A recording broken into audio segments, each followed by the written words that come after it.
Hi, guys, and welcome back to another episode of the AIRTEL EDGE podcast. Today, I have a new guest on the pod. She'll introduce herself in a bit, please. Hi, my name is Daphne Navide, and I work with Blue Wave Insurance as the lead marketing and social media. All right.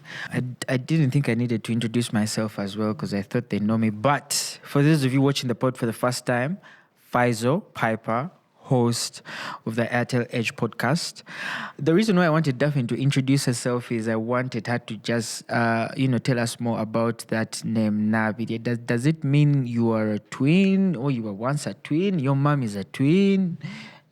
Okay, yeah, I always get that question, but Navide, first of all, is a Chisoga name, and it's more of a prophetic name of you'll have twins. Oveidinda. Yes, so Navide is the pre, and then the Nalongo is the post, is the after. So right here, I know I'm going to have twins. For the single gentleman watching, I have her number. So, maybe you might actually help us dispel some myths around twins. So they told me, apparently, if you hurt one twin, the other twin also feels like they feel that hurt. Is it true? I don't believe. It's not, I don't think it's true. Okay, I'm not a twin. I'm not disregarding Auntie, it. but in your family, by the time you know you're going to have twins, obviously. Okay, so anyway, I think it depends on the level of connection these twins have. I mean, they have been kindred ever since they were in the stomach. But I don't think there is a scientific backed up evidence about it. I don't think it's true. Man, there's so many myths I've had around twins. There's that other one of, let me say, if I marry Nakato, and Nakato passes away, and Babire is single, I can actually now marry Babire. Faizo, now for you want free things. Now for you want free things. Anyway, speaking of myths, we're actually here to talk about breast cancer. It's October, Breast Cancer Awareness Month. And let me just kick it off right away. So there's this, in fact, it's a myth show. We are here to dispel myths. So there's this myth of when a man, you see how there are very many stories about how men are fighting for breast milk with their kids. Yeah, by the way. And if you're watching this pod, just Google it, you'll see it coming up. So there's this myth of if I actually, suckle on my girlfriend or my wife's breasts, it will stop her from getting breast cancer. No. Are you sure? That's a myth. That's not true. It's not true.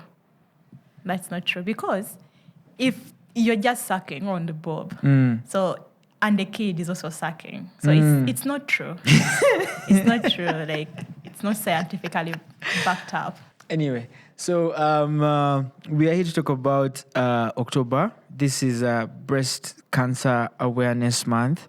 And there's a lot of information and misinformation around this disease. First of all, it's a non-communicable disease. So that means you can't pass it on from one person to another. You can't have breast cancer today and then, you go to, probably you hug someone and then that person gets breast. No, it's a non-communicable disease. And as we lead the conversation, we're going to just start with some of the misconceptions around breast cancer. So she has already dispelled one myth. Guys, if you've been telling that girl that the reason you're sucking her breast is because you want her not to get breast cancer, the news for you is it doesn't work. Yeah. And I think the one myth I want to, myth number 2, that this actually impacts me as well. Can men get breast cancer? Because I am told, okay, I think we can't. Because first of all, we barely have boobs.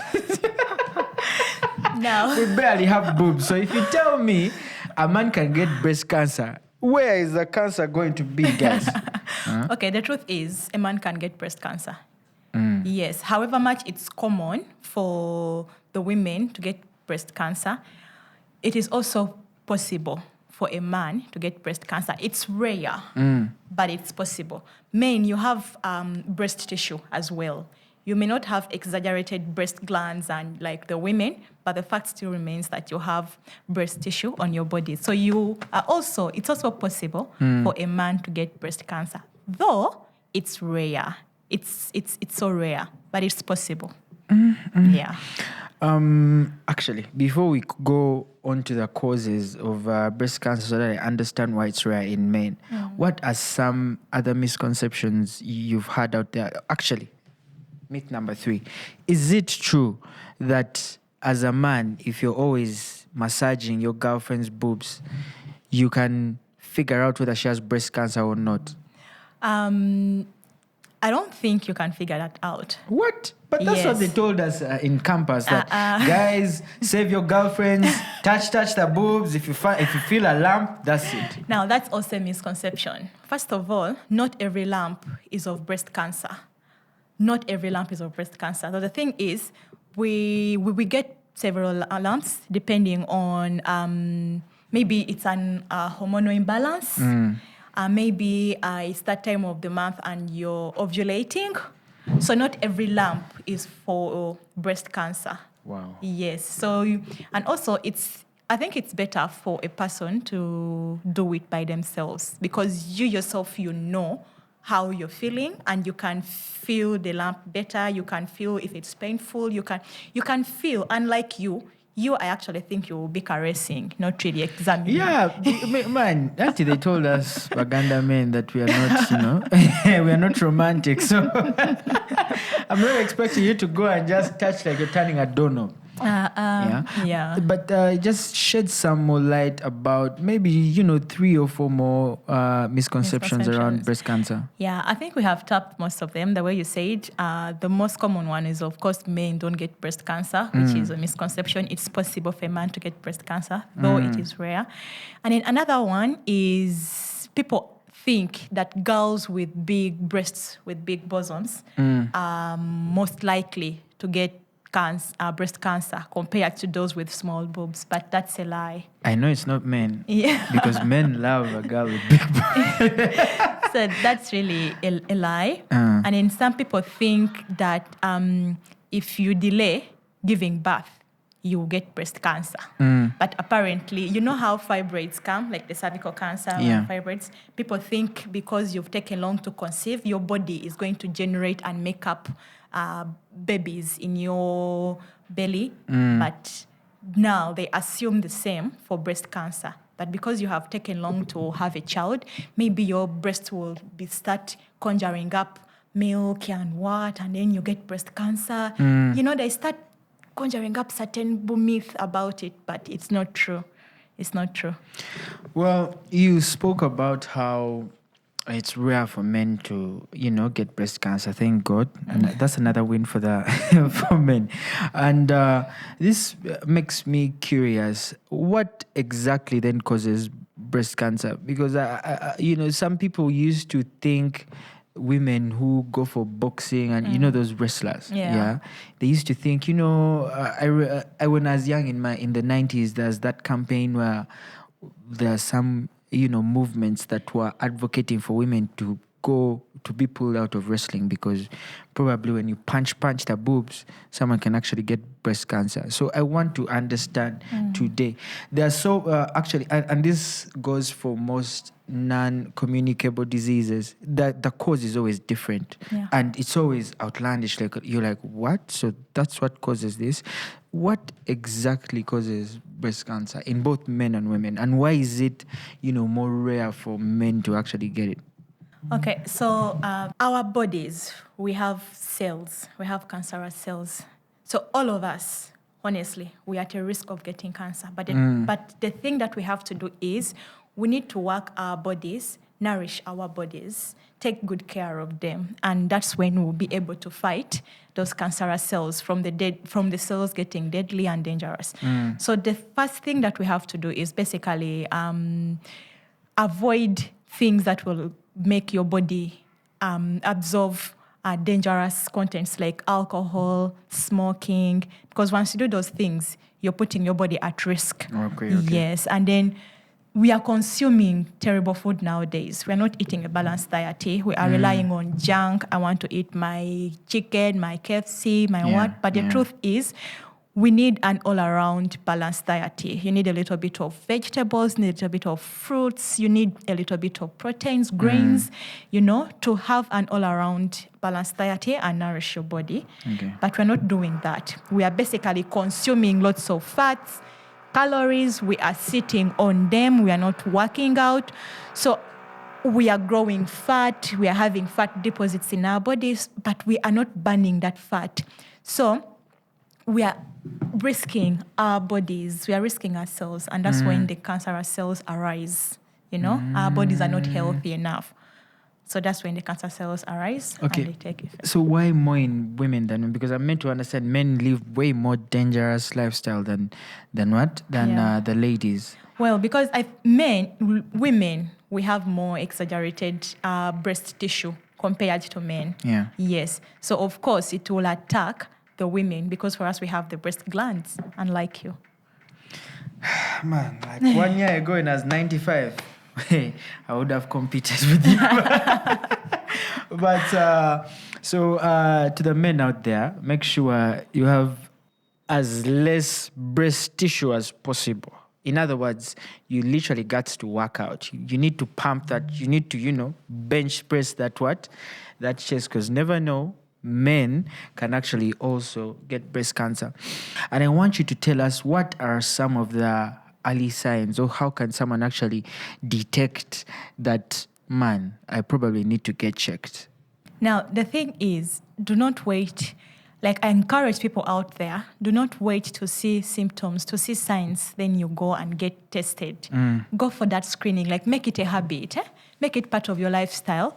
Because the earlier you catch it in its early stages, the less costly, and also it will not be, the medication, the treatment will not take big effect on you like how it is in the later stages. Yeah. Because here they will just take you and then put you maybe on a bit of therapy. But now the other one, when it has become deadly in the later stages, it gets costly. First of all, it's expensive. We all need to agree. Treating cancer is really expensive, also especially if you're in Uganda, because there are limited hospitals that can deal with such cases. And then also, the treatments are so, like chemotherapy.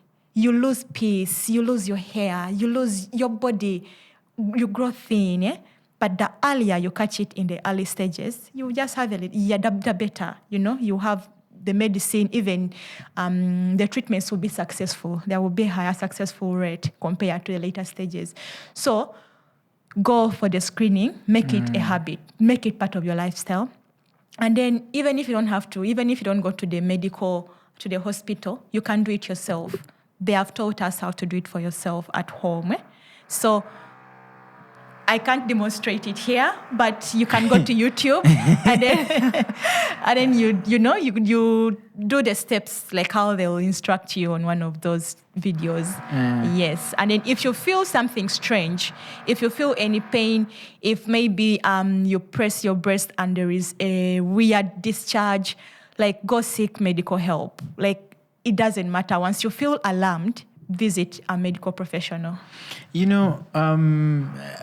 while back, I mean, even when it comes to HIV, there's a role men play, Now, when it comes to breast cancer, I initially thought as men, how we actually enter this conversation is from the point of if you have a girlfriend, if you have someone who's actually comfortable with you, you can actually, press and massage you and let them know that, okay, there's no breast cancer or something.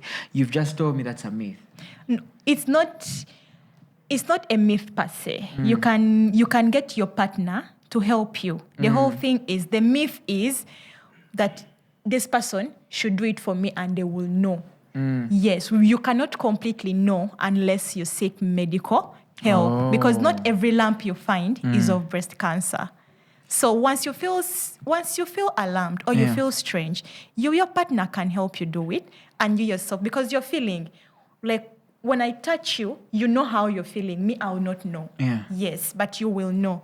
So if you yourself, you feel strange or you feel a little bit of pain, uncomfortable from how you usually feel, then there you visit a medical professional. They carry out a serious examination, and then they give you the diagnosis.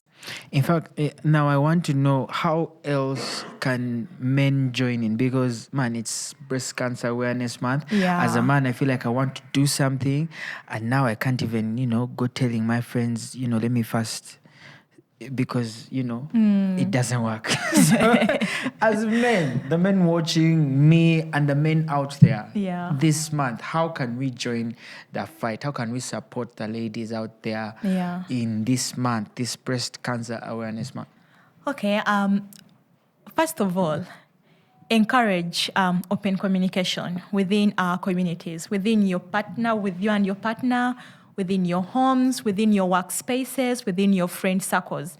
Like, let's have these safe spaces where it's okay to talk about certain things, you know? So even if you're with the ladies at a workspace, do not feel out of place to tackle the topic of breast cancer, because one or two may be going through something, but because you are making it seem like it's an abomination, they'll feel afraid to share their thoughts or even speak up and seek help. So encourage open communication. Let's make this normal. Let's talk about it. What are the signs of breast cancer? How are you feeling? Which success stories have you watched? Survivor stories.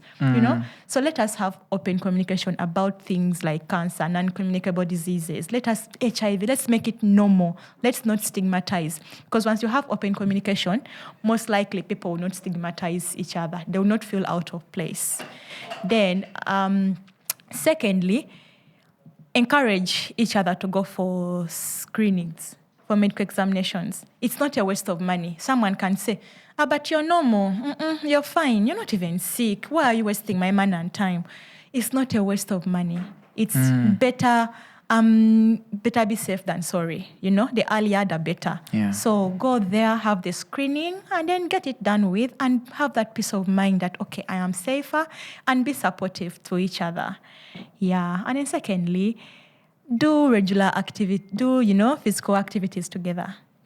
So sometimes you can see your spouse going out for a run and you're like, not me. Well, encourage each other, because there is this thing which I was watching from Chrissy Teigen and John Legend, where they're like, since I'm pregnant, stop working out. We gain weight together. And once I've had the baby, we are fat and we go to the gym and work out together. So it was quite funny, but to me it was impressive. And I'm like, oh, you're actually willing to grow out of shape because of your partner. And then you be encouraging later in the later stages when she has had a baby. So let us be supportive of each other. Let's hit the gym. Sometimes maybe have a routine. For me, it's cardio. Like me, I love sweating. I love the heat. I just love heat workouts, I want to come out of it when I'm sweaty, I'm feeling alive. Yeah. But may not work for you. For you, you might be maybe a dance something, or for you, Pilates, yoga. Just find something which works for you, for your body, and then, yeah. Wow. I mean, me in my free time, I love to shoot the AIRTEL Edge podcast, interview interesting guests like you. But you've reminded me of, one of the myths going around. Yeah. So there's this trend out there. Yeah. I've attended a couple of branches in Kampala to date, and the whole bra movement seems to have, just dropping day by day. And I'm not complaining, guys. I don't want to get cancelled. I'm not complaining. Personally, I love the site. But when you do actually talk to some ladies and you're like, okay, like, oh, so you like, this free the nipple movement. She's like, yeah, and, bras, these tight bras are giving us breast cancer and all that, da.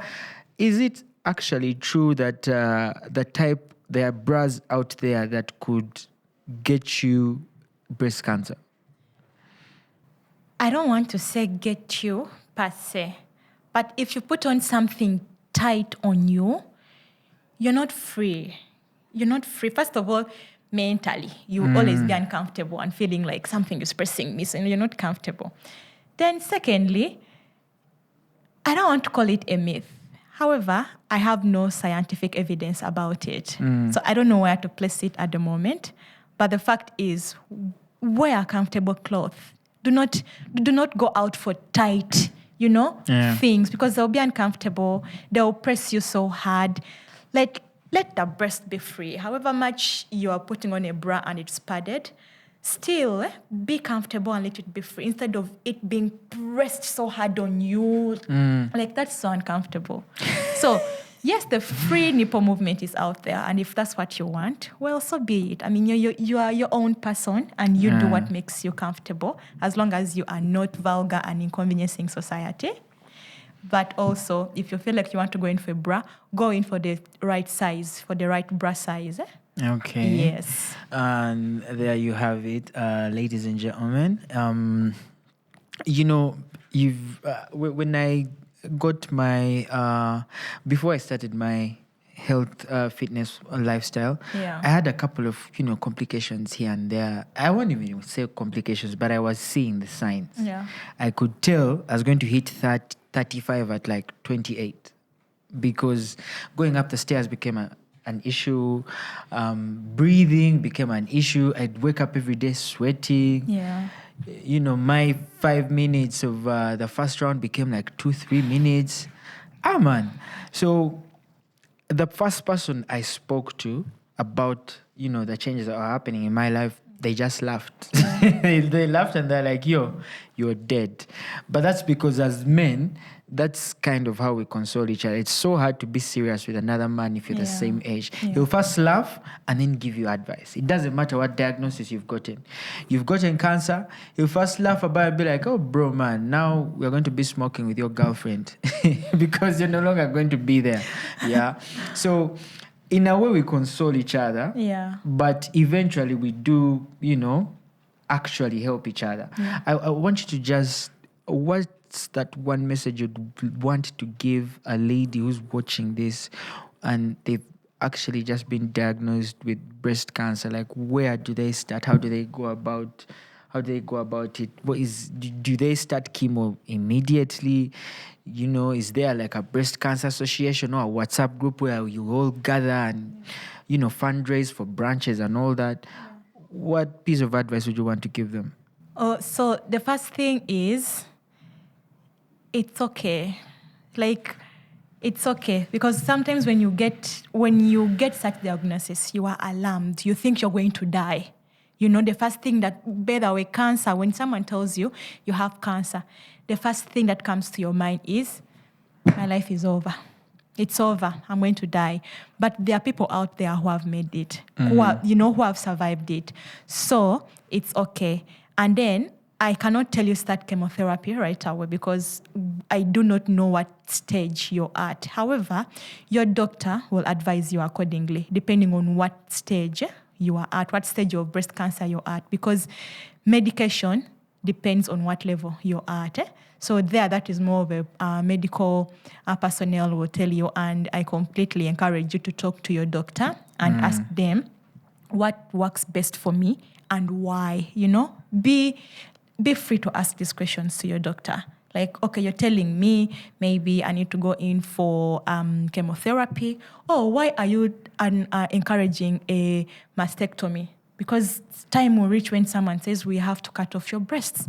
That's quite scary, because now as a woman, someone can feel incomplete. I mean, the breast is part of me. It's part of my composition as a woman on my body. So it depends. The doctor will advise and be like, you know what, for starters, we're going to do radiotherapy. Or, you know what, right now we have found you at the later stages. I'm sorry, we are advising a double mastectomy or a single, whichever. But the first thing is, it's okay. Like, have a positive try. It's not easy, better said than done.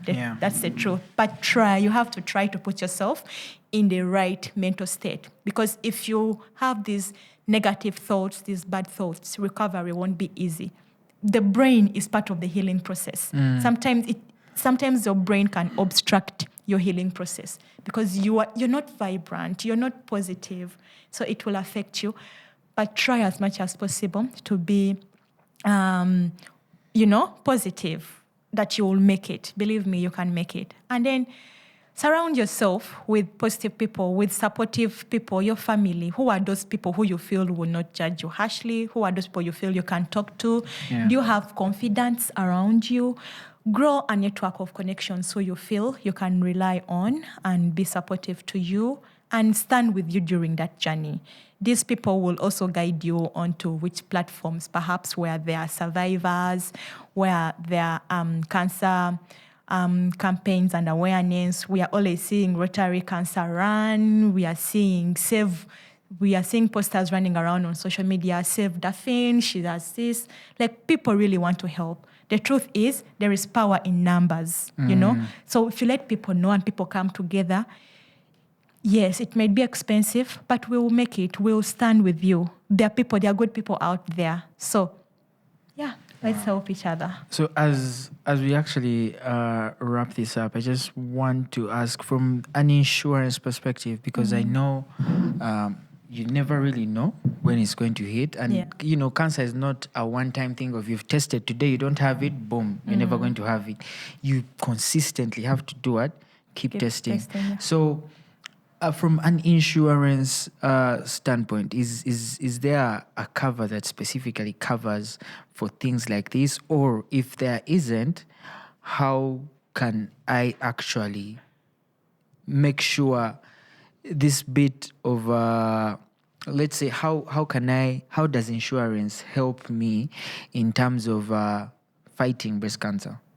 Okay, so first of all, when you're getting an health insurance plan, you need to find out from your provider what are the benefits, what does it entail. Do not just take, you know. Find out, does it cover non-communicable diseases? Is it outpatient? Does it have both inpatient and outpatient? I mean, you are putting your money aside for that sudden illness. So find out, seek value for your money. Find out. Feel free to ask whoever your provider is. Find out. For example, now for us at Blue Wave Insurance, we have a product with AIRTEL and AAR called Do a Little Care. Now, Do a Little Care is a low-cost inpatient health insurance, you know. So first of all, how will Do a Little Care help you? The fact that it is low cost, Do a Little Care starts for as low as 5,000 shillings a month. Do a Little Care is made for the low-income segment of Ugandans, people who have been forgotten, people who are out there in the villages, you know. There is this myth around insurance where people think it's for the high end, it's for the Kampala people, it's for the corporates. But for us, we are like, no, insurance is for everyone. It needs to go down there to the remotest of places. So first of all, it's affordable. We have 4 tiers. We have 4 plans. And the smallest is called S-Mini, which begins for as low as 5,000 shillings. In a year, that is 60,000. And you are entitled to benefits of 750,000 shillings. Wow. Yes. Secondly, insurance, it is easy to access. You don't need internet. You don't need paperwork. Even the person in the village, all you need is your phone, not even a smartphone. You can have your capability, you can have your smartphone, and all you need is to dial a USSD code, which is *185*7*6#. And in there you'll see Do a Little Care. So if you are enrolled on an insurance cover, you will have that peace of mind, because sickness is sudden. Sickness does not make an appointment. You have said yourself, you can go for a cancer screening today and you'll be fine, but you don't know how next month will be. So when you suddenly get that sudden illness, at least you will have this peace of mind of, you know what, I'm on this insurance and they will cover me. And then secondly, it reduces out of pocket costs. You know, if you spend from your pocket, it's expensive. Obviously. Yes, you look at Do a Little Care. The smallest package is 5,000 a month. In a year, that is 60,000. 60,000. And your benefits is 750,000 shillings a month. And then 500,000 funeral cover. But if you go to the hospital and you want to pay, first of all, consultation is 50,000. Usually it's always 50,000. You've not even spent half of what, like, you've basically spent all your premium you would have paid to Do a Little Care. On consultation. Yes, on consultation. You've not even yet tapped the treatment, the medical tests. No, just consultation. So it reduces that out of the pocket costs. because out of the pocket is expensive. But once you have insurance, you know, you'll be safe. You'll be saved.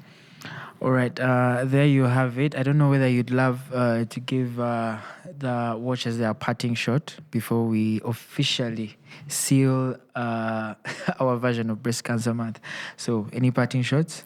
Yeah, my parting thoughts is encouraging each and every one of us to take breast cancer serious and go do medical examinations. You know, do not take it for granted. Feel free to do it yourself at home. You can go to YouTube and put in how to do a breast cancer self-examination. You follow the steps.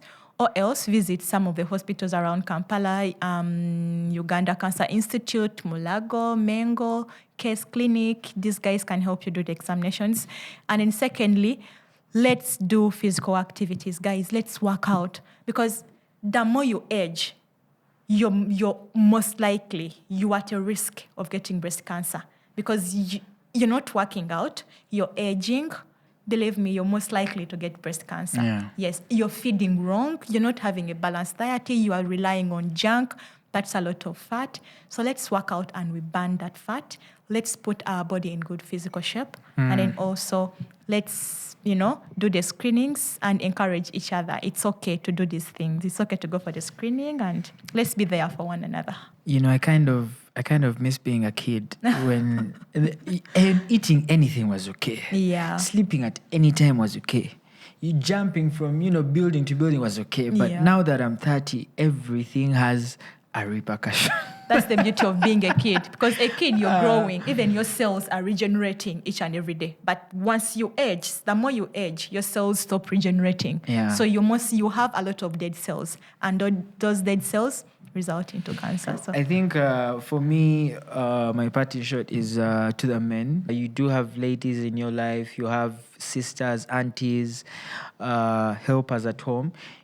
As a man, this breast cancer awareness month, you could actually put them on an insurance cover, for this year. And like Daphne said, these things are cheap, guys. An insurance cover is not $1 million or 500K. And that's money you blow in a weekend. You can just get her a dual care cover at 5K a month. Yeah. There are other covers for 14K and 18K, but 5K a month is enough. Is enough to make sure that at any one point in time, she actually does get breast cancer in the next 1 year. She's insured and she's not going to have to pay any money because you actually offered to step in as a man and help. Don't think as a man, breast cancer does not concern you. You shouldn't do anything, guys. Let's be better men out there. Let's be better brothers, better friends, uncles, fathers, godfathers, and do something for our women during this Breast Cancer Awareness Month. Faizo Paper, it's been a pleasure. Daphne Paula Naville. Soon to be Nalongo. Nalongo. Yeah, until next time we sign out.